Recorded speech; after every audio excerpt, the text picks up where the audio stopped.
얼마 전 뉴스에 이런 기사가 보도가 된 적이 있어요. 우리나라에 놀라지 마셔요. 3년 이상 공사가 중단된 건물이 전국 곳곳에 300건이 넘는데요. 그런데 더 놀라운 건 그 중에 상당수가 15년 이상 그대로 남아서 흉물이 되어버렸대요. 우리가 미처 의식하지 못하는 사이에 이런 짓담한 건물들이 곳곳에 남아서 안전 문제를 만들고 도시 미관을 해친다는 지적이었어요. 더 문제는 이런 현상이 일부 지역의 특수한 사례가 아니라 전국적으로 너무도 흔한 현실이라는 점이에요. 저희도 다니다 보면 길거리 이렇게 다니다 보면 짓담한 건물들 많아요. 공사가 멈춘 채 시간이 길어질수록 그 건물은 지역사회와 주민들의 골칫거리가 되고 결국 지역 전체의 불안 요소가 되기도 하죠. 그런데 짓담한 건물이 아파트에도 예외가 아니랍니다. 아파트는 덩치가 커요? 작아요? 커요. 덩치가 큰 만큼 한번 멈춰 서면 거대한 흉물이 되고 또 사람이 드나들지 않으면서 우범지역으로 전락하거나 또는 탈선의 현장으로 바뀔 수 있다는 그런 보도였어요. 오늘 하나님께서 우리에게 주신 이 본문의 배경이 이렇다는 거예요. 이스라엘은 언제요? BC 586년에 바벨론에 의해서 나라가 망했어요. 그런데 바벨론이 영원할 줄 알았는데 언제예요? 불과 70년 만에 이제 메데 바사라는 이 나라에 지금으로 말하면 페르시아 그 나라에 또 망해버렸어요. 그리고 이제 바사 왕국이 세워지면서 그때의 왕이었던 다리오가 너희들은 너희네 나라로 돌아가도 돼.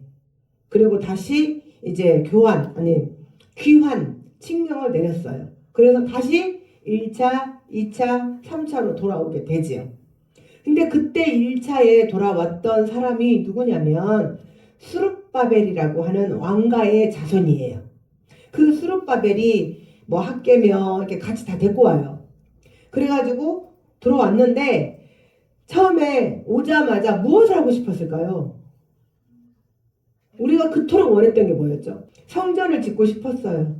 그래서 성전을 이제 짓자고 하고 BC 536년에 성전의 기초를 놓았어요. 얼마나 기쁘고 얼마나 좋은지 펄쩍펄쩍 뛰면서 웃고 울으면서 그 성전터를 닦았어요. 성전터를 닦고 그토록 좋아했던 이유는 이제 하나님께서 일하신다는 분명한 표식이었기 때문이죠. 그런데 곧 문제가 생겼어요. 무슨 문제? 우리나라만 그런 게 아니에요. 다 똑같아요. 인간이 사는 곳은. 사돈이 논 사면 배 아파요. 자, 이스라엘이 성전터를 짓고 성전이 올라가면 그 누가 하신다? 하나님이 하신다. 그래서 끊임없이 방해가 시작이 되고 방해 공장을 폈어요. 자, 이 이스라엘도 아무것도 없어요. 먹고 사는 문제가 심각할까요? 심각하지 않을까요? 심각해요. 그리고 내부에서 밀려오는 낙심도 만만치 않았어요. 이런 현실적인 생계 문제와 함께 성전 재건 공사가 멈춰서게 되었어요. 그런데 그 멈춤이 잠시가 아니라 무려 16년 동안을 멈춰 있었다는 거예요. 그리고 다시 이제 성전 공사를 재개한 것이 바로 BC 520년에 선지자 학개서의 학개와 스가랴서의 스가랴가 하나님의 말씀을 전하면서부터 다시 성전 공사가 재개되었던 거죠. 그런데 이들이 성전 공사를 멈춘 16년 동안 두 손을 놓고 그냥 놀고 있었던 것이 아니었다는 거예요. 성전을 내팽개쳐 놓고 이스라엘 백성들은 그동안 자기 집은 짓고 자기 삶은 꾸려가면서 하나님은 짓다 만 채로 하나님의 집은 16년 동안 방치해놨어요. 그러자 하나님께서 1차 귀환 이후 중단된 스룹바벨이 성전터를 놨는데 16년 동안 중단되었던 그곳을 학개 선지자를 통해서 이렇게 말씀을 하셨어요. 이 성전이 황무하였거늘 너희가 자기의 판벽한 집에 거하는 것이 옳으냐? 즉 성전은 짓다가 말아 폐허처럼 놔두고 너희들이 살 집은 호화롭게 잘 마무리하고 편안하게 살 수 있도록 꾸며놓은 집에서 너희만 사니? 성전은 저렇게 놔두고? 그리고 책망을 했어요. 그리고 하나님께서 2장 4절 말씀에 보면 단순히 책망만 할 게 아니라 하나님께서 또 성전을 재건했을 경우에 너희들에게 어떤 축복을 주겠다고 말씀을 하셨는데 아까 누가 왔다고 그랬어요? 왕족? 네, 수룹바벨이 성전을 건축할 총책임자였어요. 그런데 그 수룹바벨이 총독으로 온 거예요. 유대 나라 총독, 이스라엘 총독으로. 그래서 수룹바벨과 대제사장, 우리에게 너무 익숙한 이름 여호수아. 그 여호수아 아니에요. 여기는 이름만 같은 여호수아예요. 그런데 대제사장이 여호수아라는 거예요. 그들에게 말씀하시기를 2장 4절 말씀에 스스로 굳세게 하라고 명령을 주셔요. 너희들의 마음을 먼저 굳세게 해라. 그리고 포로 귀환 자들은 마음을 강하고 굳세게 해서 성전 건축에 임해야 함을 매우 강조하셨어요. 그리고 하나님께서 이들에게 하신 말씀은 놀랍게 방금 말씀하신 것처럼 성전을 재건하는데 어려움이 없도록, 그러니까 국제 정세적으로 또는 경제적으로 도우시겠다고 하셨어요. 근데 도우셨어요? 안 도우셨어요? 도우셨어요. 나중에 느헤미야 에스라가 올 때에 이제 그 느헤미야 에스라가 들어오면서 어마어마한 것들을 다 가지고 들어왔어요. 그래서 하나님은 새 성전의 영광을 솔로몬 성전의 영광보다 더 크게 하시겠다는 약속을 하셨어요. 하나님은 성전 짓는 이들의 현실이 얼마나 초라한지 모르셔서 이런 말씀을 하신 게 아니라는 거예요. 오히려 그 현실을 누구보다도 정확하게 파악하고 아시기 때문에 아무리 최선을 다해도 솔로몬의 성전보다 나을 수 있어요? 없어요? 불가능해요. 왜냐하면 솔로몬의 성전보다 이 제2의 성전은 한없이 초라할 수밖에 없기 때문이죠. 그런데 새 성전의 영광이 솔로몬 성전의 영광보다 더하게 하시겠대요. 그리고 그들을 위로하시고 격려하시며 용기를 북돋아 주셨어요. 그런데 이스라엘 최초의 제1성전 우리가 한 번만 살짝 들여다보면 제1성전이었던 다윗의 성전 또 솔로몬의 성전, 그 성전 왜 다윗의 성전이라고 할 수도 있냐면 솔로몬이 지을 수 있도록 다윗이, 성전을 누가 먼저 짓자고 했어요? 다윗이. 근데 다윗이 왜 못 지었어요? 손에 피가 너무 많이 묻었어요. 왜요? 전쟁의 대왕이기 때문에. 그래서 그 아들 여디디야, 솔로몬 원래 이름은 여디디야입니다. 나의 사랑하는 자. 그래서 그 솔로몬에게 이제 성전을 이양을 했어요. 지을 수 있도록. 그런데 솔로몬이 사실은 한 건 별로 없어요. 그 아버지가 설계서 준 대로 다 지었을 뿐이고 그 모든 자재는 누가? 다윗이. 그래서 백향목을 그 두로에서부터 어마어마하게 짚고도 남을 만큼 백향목을 저장을 해놓고 금을 짚고도 남을 만큼, 은을 짚고도 남을 만큼, 동을 짚고도 남을 만큼 어마어마한 양을 다 쌓아놨어요. 그래서 하나님의 성전을 건축할 수 있도록 오랜 준비 기간을 거쳐서 가장 좋은 재료들로 그렇게 준비를 해놨죠. 또 성전 건축을 아무나 지을 수 있어요? 없어요? 없어요. 그래서 건축의 장인들, 한마디로 말하면 요즘으로 말하면 인테리어, 또 건축 장인, 그리고 또 건축 기사, 그리고 설계사들이 이스라엘 없으니까 저기 두로에라는 나라에서 다 초빙을 했어요. 그래서 기술자들이 지은 건물이 솔로몬 성전이에요. 그리고 또 하나 정말 놀라운 건 솔로몬 성전에는 뭐가 있었냐면 하나님의 십계명이 들어있는 법궤가 있었어요. 우리 성산주일반교회도 그 법궤는 아니지만 어쨌든 하나님의 말씀으로 제대로 쓰여있는 십계명이 우리도 떡하니 있어요. 그리고 또 하나님의 영광인 쉐키나라는 건 무슨 말이냐면요, 단순히 하나님의 영광을 쉐키나라고 하는 게 아니라, 그때에 솔로몬의 성전이 지어졌을 때를 성경을 읽어보면 성전이 지어지고 하나님 앞에 봉헌을 하는데 구름이, 연기가 가득 그 성전 안에 차서 사람들이 있을 수가 없어서 다 나와버렸어요. 그게 바로 하나님의 임재하심을 우리의 육안의 눈으로 볼 수 있도록 하나님이 역사하신 것, 그거를 쉐키나라고 합니다. 아시겠죠? 그래서 이스라엘 백성들이 솔로몬 성전에 대한 긍지와 자부심이 대단했어요. 그런데 바벨론 귀환 자들이 짓는 이 제2의 성전을 한번 보세요. 참으로 초라하기 그지없죠. 제2성전은 산에 가서 백향목이 어디 있습니까? 그냥 반듯반듯하고 건축 재료로 쓸만한 나무 있으면 베어왔어요. 또 다듬지 아니한 돌로 성전을 지으라고 말씀하셨었거든요. 솔로몬 성전 때는. 그런데 바깥에서 다듬어서 들어왔기 때문에 이 예루살렘 안에서는 돌을 정을 찢는 소리나 어떤 뚝딱뚝딱 하는 소리가 전혀 안 들렸다고 할 정도로 그렇게 심혈을 기울여서 돌을 다 다듬어 왔어요. 근데 지금은 어때요? 그런 돌이 어디 있어요? 그냥 벽을 쌓을 수 있는 납작하고 어떤 기둥에 돌 담벼락을 할 정도의 돌이 된다면 다 주워왔어요. 잡석. 잡목에 잡석. 그리고 건축 전문적인 기술자들이 있어요? 없어요? 어디가 있어요? 건축 전문 기술자들이. 그러니까 누가 지어요?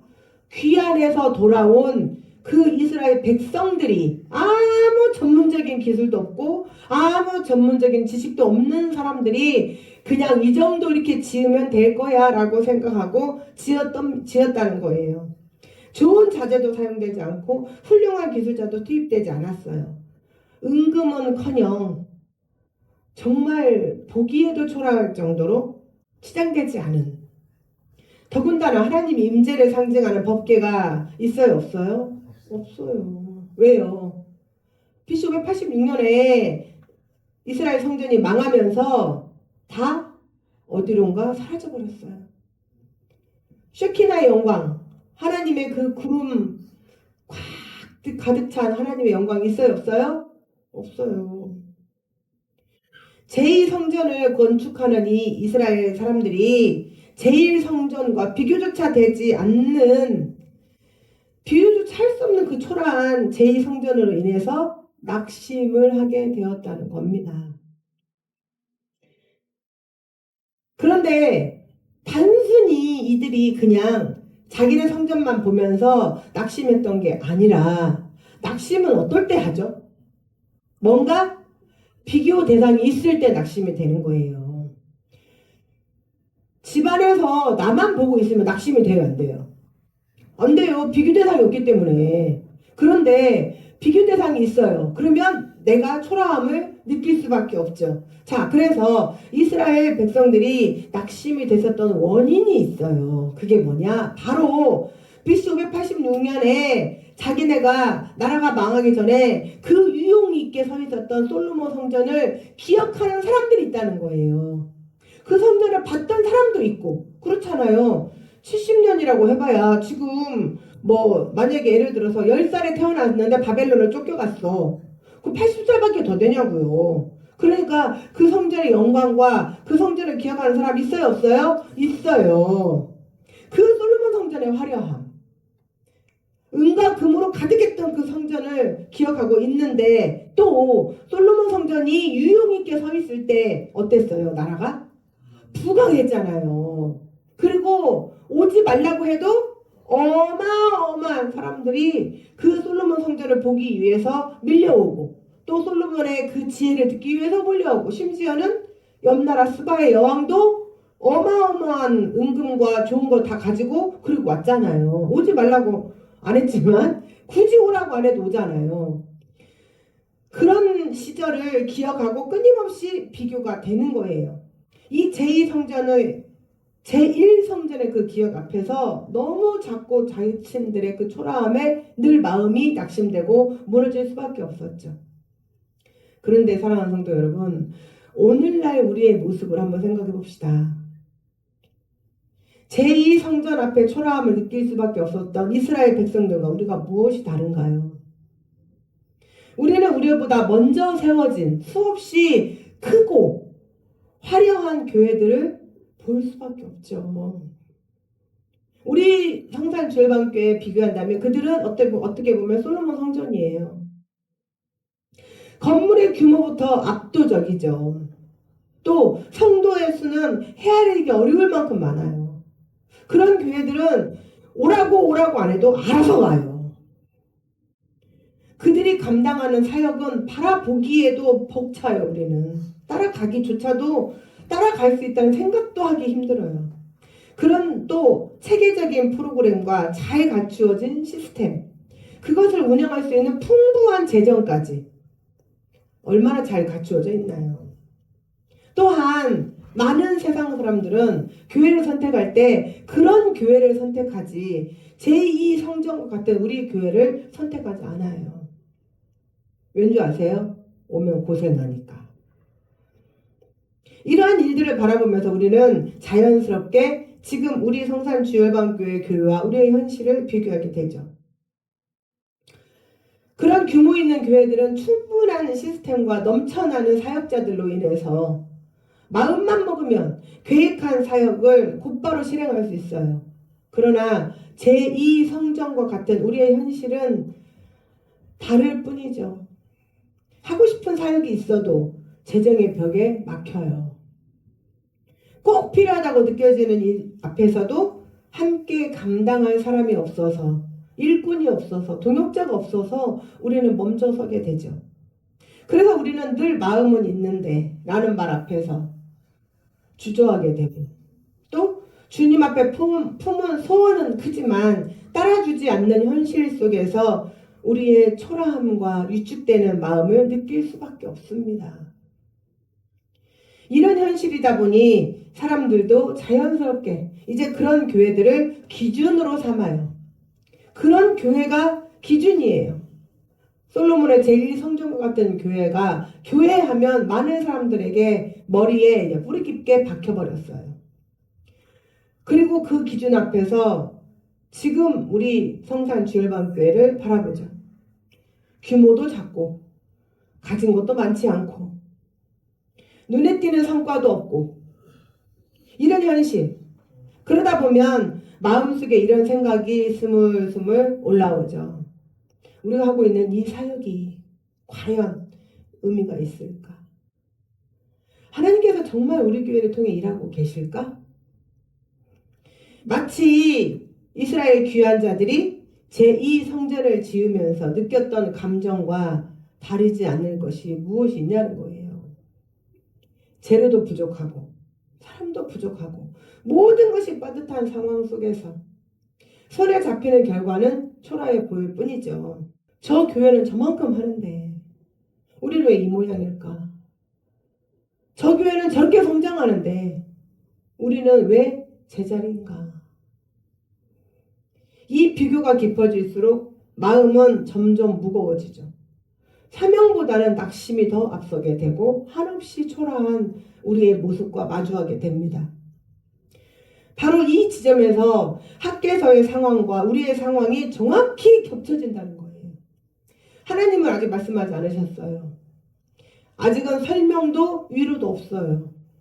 다만 백성들은 초라한 제2성전 앞에 서 있고, 그러나 학개 2장 6절과 7절 말씀을 보면 하나님 이렇게 말씀을 하셔요. 조금 있으면 내가 하늘과 땅과 바다와 육지를 진동시키신답니다. 아멘. 또한 모든 나라를 진동시키시고 모든 나라에 보배가 이르리니 내가 이 성전의 영광이 충만케 하신답니다. 아멘. 이때 아멘 안 하시는 분들은 언제 하시려고? 이 말씀은 제2성전이 겉으로 보기에 너무 초라해서 우리 성산 주열방교회가 겉으로 보기에 너무 초라해서 실망하고 낙심하고 있던 포로 귀한 백성들을 향한 하나님의 음성, 우리의 성산 주열방교회를 향한 하나님의 음성이라는 거예요. 하나님은 그들이 보고 있는 현실을 부정하지 않으셔요. 우리가 느끼고 있는 감정을 부정하지 않으셔요. 제2성전이 초라하다는 사실을 모르셔서 하신 말씀이 아니라는 거예요. 오히려 그 초라함을 정면으로 바라보셔요. 그들이 아직 보지 못하는 장면을 먼저 보여주시는 말씀이에요. 사랑하는 성도 여러분, 오늘 이 말씀이 우리 성산 주 열방교회를 향한 하나님의 음성으로 들으시기 바랍니다. 우리의 모습도 제2성전처럼 지극히 초라해 보일 수 있습니다. 규모도 작고 가진 것도 넉넉하지 않고 우리가 꿈꾸는 하나님의 일을 다 해내기에 너무나 부족해요. 꿈은 무지무지 큽니다. 365일 예배가 멈추지 않는 교회, 하루에 4번의 교회, 하루에 4번의 예배가 멈추지 않는 교회. 그래서 예배당에서 번제단의 불이 꺼지지 아니하고 기도의 향단의 향이 꺼지지 않는 교회를 꿈꿉니다. 그렇게 우리는 우리의 드림, 우리의 꿈, 우리의 비전 많고도 많고 할 일은 많아요. 그런데 따라주지 못하죠. 그런 하나님은 이 현실을 모르고 지금 방금 말씀하셨던 말씀이 아니라 하나님은 우리의 초라함을 보시고도 우리의 일꾼 없음, 우리의 모든 것들을 다 보시고 말씀하시는 거라는 거예요. 그래서 하나님은 2026년 우리 성산 주열방교회에 주신 말씀이 아가서 2장에 주신 말씀이에요. 나의 사랑, 나의 어여쁜 자야, 일어나서 함께 가자. 아멘. 이 말씀은 더 잘해보라는 채찍이 아니에요. 왜 아직도 이 모양이냐 하고 책망하시는 말씀도 아니에요. 언제까지나 이 상태로 그대로 두지 않으시겠다는 하나님의 선언입니다. 이제는 멀리서 지켜보는 것이 아니라 직접 함께 가시겠다는 초청입니다. 하나님은 이 제2성전을 향해서 내가 이 성전의 영광을 채우겠다고 말씀하셨듯이 오늘 우리 성산 주열방교를 향해서도 말씀하셔요. 이제 일어나서 하나님의 일을 다시 세우자. 그리고 그 길을 너 혼자 가게 두지 않겠다. 내가 너희와 함께 가겠다. 초라한 현실이 끝이라는 말씀이 아니라 바로 그 자리에서 하나님의 역사가 시작될 것이라는 약속. 특히 하늘과 땅과 바다와 육지를 진동시키겠다는 그 말씀은 단순히 상황이 조금 나아진다는 뜻이 아니에요. 성경에서 이 표현은 하나님이 직접 역사 속으로 개입하실 때 그때 사용되는 말입니다. 다시 말해 하나님은 너희가 더 잘해보라고 그리고 격려만 하신 것이 아니라 이 일에 내가 이제 들어가겠다. 그렇게 선언하시고 제2성전이 영광스러워질 수 있도록 하시는데 이 제2성전이 영광스러워질 수 있었다는 이유는 재료가 좋아서예요? 아니에요. 하나님이 그 가운데 임재하셨기 때문이죠. 바로 이 말씀이 오늘 우리 성산 주열방교회 주신 하나님의 말씀이라는 거예요. 하나님은 조건이 갖추어지면 오시겠다고 하지 않으셔요. 지금 이 자리, 지금 이 형편 가운데로 들어오시겠다고 말씀하십니다. 초라해 보이는 현실을 건너뛰지 않으시고 바로 그 한가운데에서 함께 하시겠다는 거예요. 이 말씀을 들으면 우리는 또 우리의 삶이 그대로 겹쳐지죠. 사랑하는 성도 여러분, 성산주 열방교회에 주시는 말씀은 곧 성산주 열방교회 성도들에게 주시는 말씀이기도 합니다. 우리가 우리 자신의 개인의 가만히 현실을 돌아보면 우리는 내 자신이 또 늘 초라함을 느끼죠. 이력서 하나를 내려고 해도 주변에는 웬 유학파들이 또 그렇게 많은지, 나는 몇 줄 적을 경력조차도 없는데 마음이 먼저 움츠러들어요. 그 화려한 그들의 스펙들, 최저시급에 가까운 쥐꼬리만한 월급을 받으면서 살아가는데 옆에서는 고액 연봉을 이야기하죠.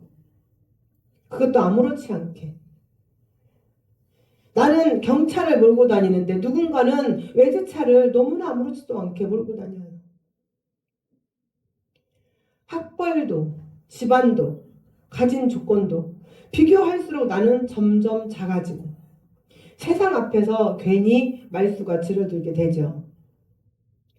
세상에 잘 나가는 타인과 비교 앞에서 자존감은 한없이 내려앉고 신앙조차 초라해 때가 있어요.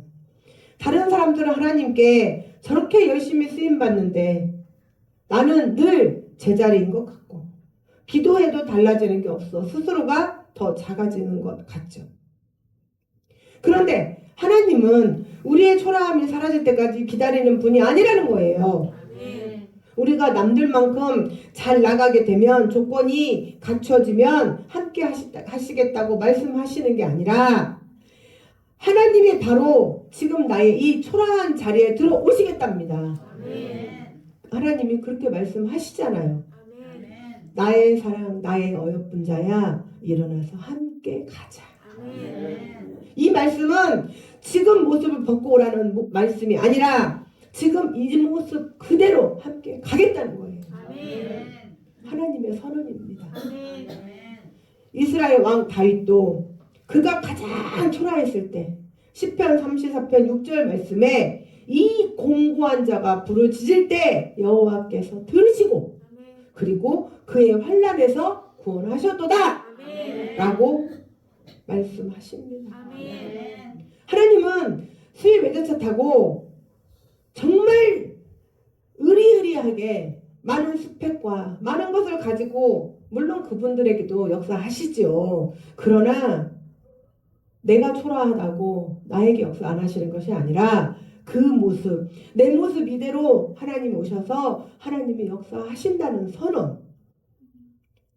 오늘 말씀을 통해서 내가 솔로몬의 제2성전처럼 초라한 상태 그대로 하나님의 임재의 자리가 되게 하시겠답니다. 우리의 인생도 바로 그 초라한 자리에서 하나님의 영광이 시작됩니다. 그리고 하나님은 그 일을 조금 있으면 이루시겠다고 말씀하십니다. 그런데 이 말은 그날이 아주 멀다는 뜻도 아니고 또 지금 당장 시작하겠다는 당장 모든 것을 바뀌겠다는 것도 아닙니다. 하나님은 그 사이 그 시간을 백성들에게 맡기십니다.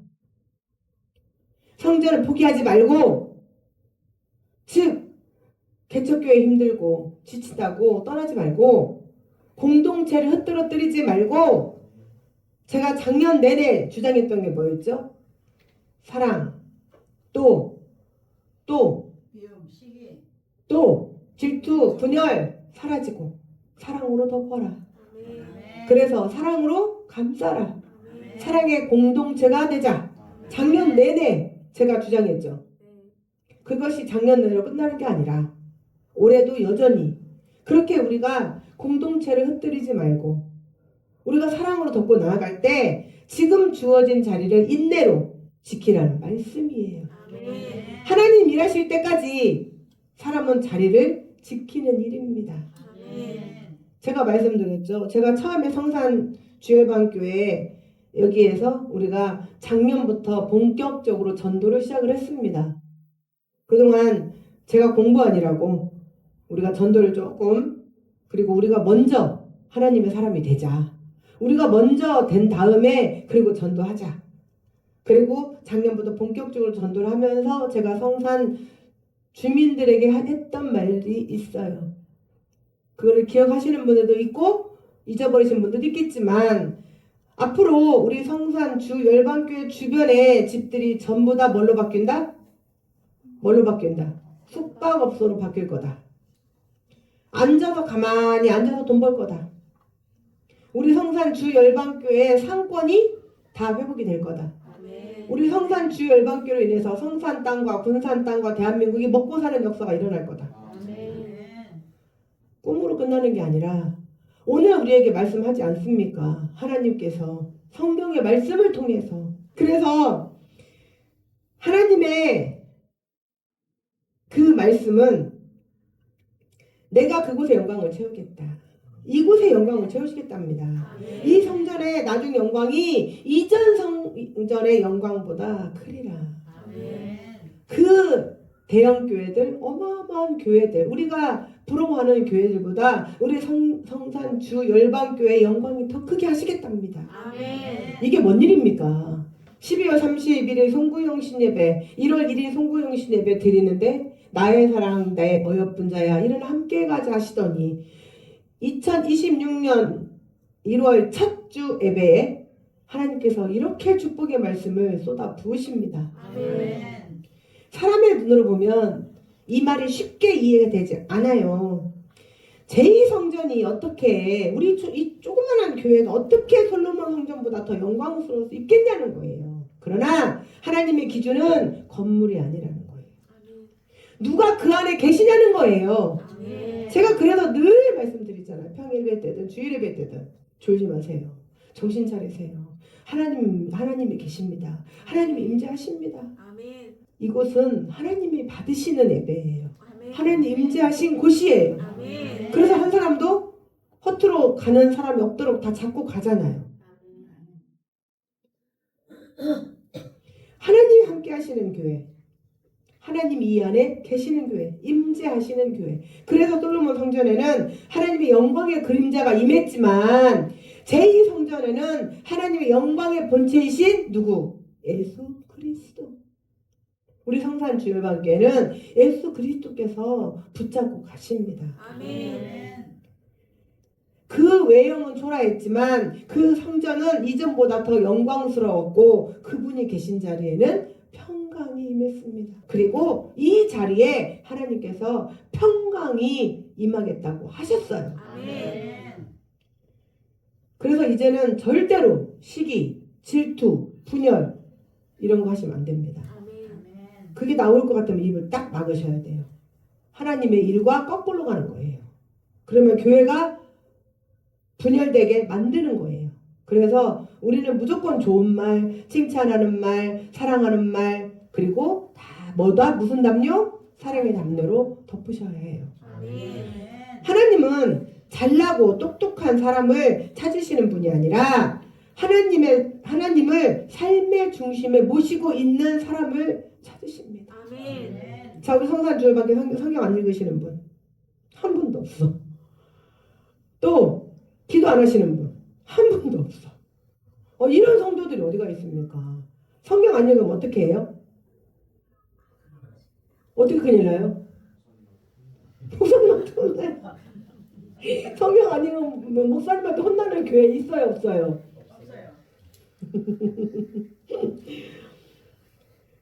그래서 우리는 하나님 중심의 삶. 비록 내 인생에 솔로몬 성전 같은 화려한 영광은 아직은 없어 보일지라도 제2성전처럼 예수 그리스도의 영광이 그 안에 있다면, 내 안에 예수 그리스도의 영광이 있다면 내 초라한 자리가 그냥 영광이 된다고요? 아니에요. 예수 그리스도를 붙잡고 갈 때 예수 그리스도가 내 안에 있다면 그때 나의 이 초라한 자리가 영광의 자리로 바꾼다고요. 반드시. 사랑하는 성도 여러분, 하나님이 우리와 함께 하시면 상황이 먼저 바뀌기보다 사람이 먼저 바뀌게 됩니다. 더 이상 자신의 초라함에 매이지 않고 또 비교에 눌리지 않게 됩니다. 오히려 우리는 어떤 자리? 우월한 자리에 있게 됩니다. 하나님께서 이제 우리가 여전히 같은 자리에 서 있어도 그 자리가 더 이상 부끄러운 자리가 아니라 하나님이 함께 하시는 자리로 하나님께서 세우신다는 거예요. 그때 우리의 삶에는 하나님이 주시는 평강이 자리 잡게 되지요. 그러므로 사랑하는 성도 여러분, 사랑하는 주열방교회 가족 여러분, 온라인으로 예배를 같이 드리시는 우리 가족 여러분, 어디에 있든지 어떤 형편에 있든지 내 자신이 초라하다고 주눅들지 마시기 바랍니다. 화려하지 않아도 괜찮습니다. 부족해 보여도 괜찮습니다. 하나님 앞에 기쁨으로 나아가십시오. 이제 하나님께서는 지금 여러분의 그 초라한 자리를 영광의 자리로 바꾸어 주십니다. 따라서 여러분의 삶 가운데에 채우시겠다고 약속하신 영광과 평강을 믿음으로 누리며 살아가시는 성도들이 되시기를 주님의 이름으로 축원합니다.